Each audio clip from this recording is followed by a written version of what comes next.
仿佛马蹄扬起的每一粒沙石都是一支利剑，刺穿了每一位宿川将士的心。鲜血如决堤般的河流一样，从袁乾帝的伤口中涌出。但是袁乾帝依然持剑不倒，他知道，只要昆吾的铁蹄踏过了他，就将踏过整个宿川大地。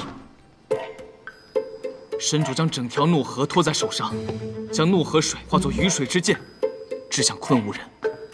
沙遇水成泥，凶猛的昆吾骑兵成了泥沼里的困兽。袁乾帝手中的王剑，没过神主的力量，熠熠发光。勇气又回到了每一位将士的身上。这就是神主，这就是神主的力量。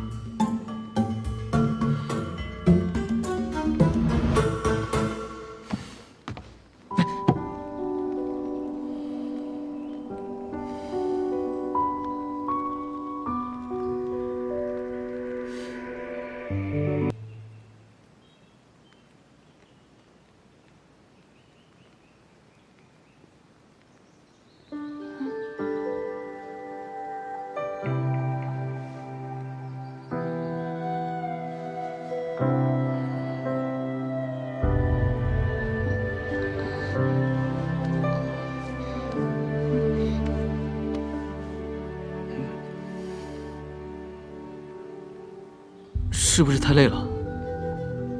没有。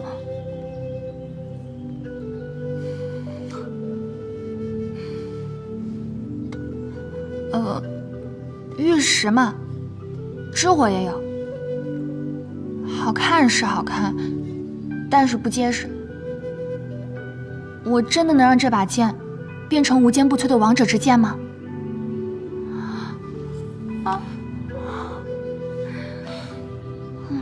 现在的你还不行，日头正好，你却已经东倒西歪，瞌睡不止。比生仪式可不是闹着玩的，容不得你再使什么把戏障眼法。你要是失败，连我都救不了你。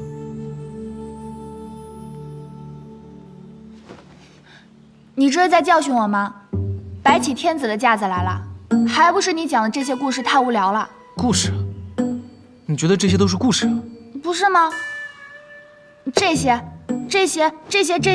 还有那边那些书，不都是故事吗？我刚刚听你讲了半天，什么助天子征战，帮天子退敌，为天子疗伤，赐王剑神力，这来回来去的，不都是只有神主与天子的故事吗？神主与天子本就为一体，是守护宿川的根基。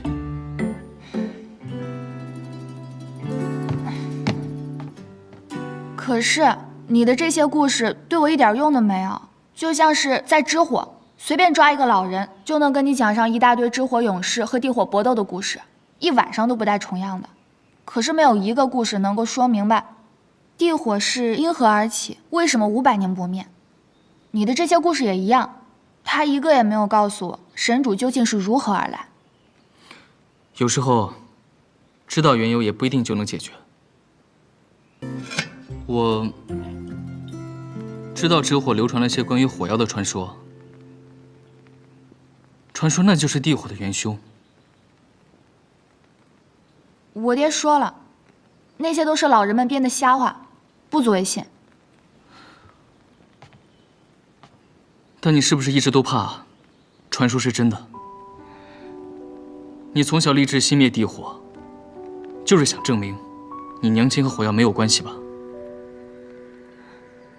瞎说！我既然是神主，我娘怎么会是火妖呢？都说了，无稽之谈。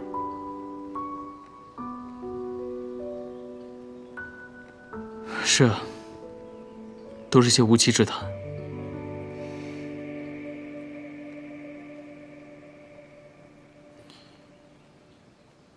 你想知道什么，我都告诉你。我想知道的太多了，神主究竟是什么？为什么会是我呢？神主是怎么来的呢？也是神主生的吗？如果我娘是神主的话，那我娘的娘呢？我爹就是个普通人，那神主和凡人也能生下神主吗？我从来没想过神主的生育问题。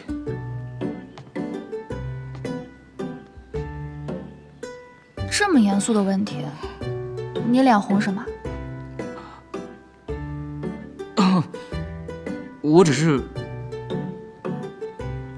没想过神主会跟我讨论这个问题。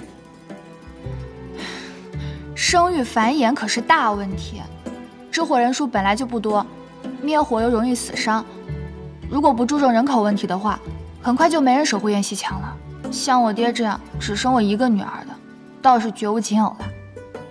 不过，你们皇族的人倒是一点也不担心这个问题啊，难怪神主几乎灭绝，就连元氏也只剩你一根独苗。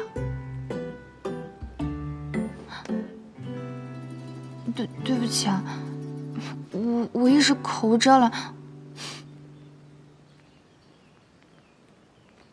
怎么了？没什么，只是觉得你说起这些，突然精神起来了。哪有？不过你说的也对，今天早上我去扶一个跪拜我的宫女，我就轻轻地碰了她一下，她就激动地大喊：“这是神主赐福！”好多人都围着她想去碰她，想分些我的福泽呢。神主可不是凡人可以轻易触碰的，自然珍惜。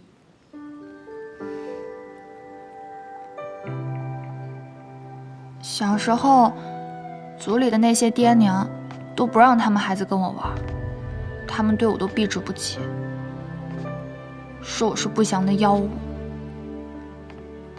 唉，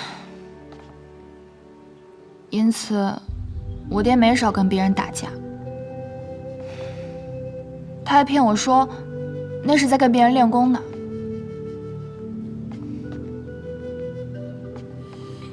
不用多久，整个宿川就会重新认识你。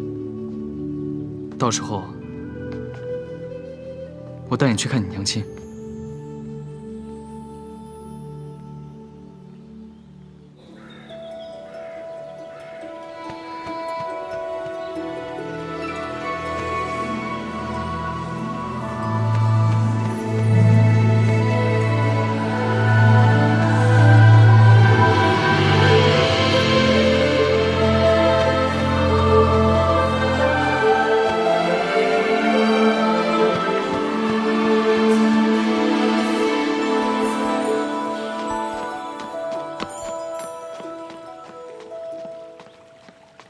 家主，昭都来消息了，大祭司给所有的天齐们都传了消息，不日将举行比生仪式，宣告神主降临宿川。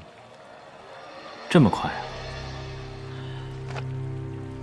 这个玲珑，还真是不辜负我对他的期待啊！家主也相信这种事吗？宿川可有500多年没举行过比生仪式了，这还有人相信这一套？所以我们才要好好的支持一下我们的小神主啊！